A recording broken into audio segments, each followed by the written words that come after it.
Agad na tumugon ang Davao Oriental Police Provincial Office sa pangunguna ni Provincial Director Police Colonel Retchie S. Bukol kasunod ng malakas na lindol na tumama sa lalawigan.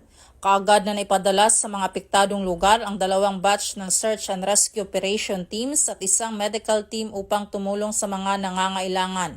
2 pang batch ang nakaantabay para sa posibleng deployment kung kakailanganin.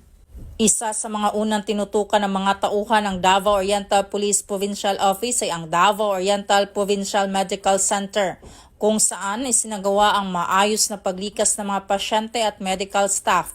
Matapos ang koordinasyon sa pamunuan ng ospital, ligtas na nailipat ang mga pasyente sa mga designated safe zone habang patuloy ang pagsusuri sa kondisyon ng ospital.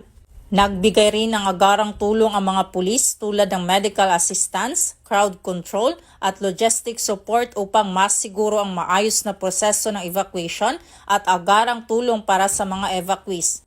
Samantala, lahat ng police station sa lalawigan ay nagsagawa ng assessment sa mga gusali at establishmento, katuwang ang mga lokal na pamalaan. Tumulong din ang mga ito sa mga evacuation centers at mga komunidad, lalo sa mga residente sa tabing dagat na pansamantalang inilikas bilang pag-iingat sa banta ng tsunami.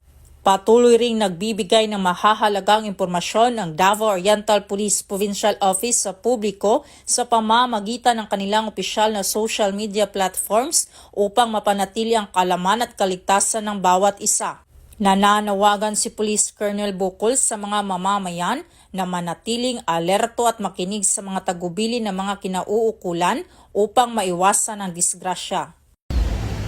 Mula dito sa Police Regional Office 11, ako ang inyong PNN Correspondent, Patrolwoman Daphne Pasaol, alagad ng batas, tagataguyod ng balitang pulis.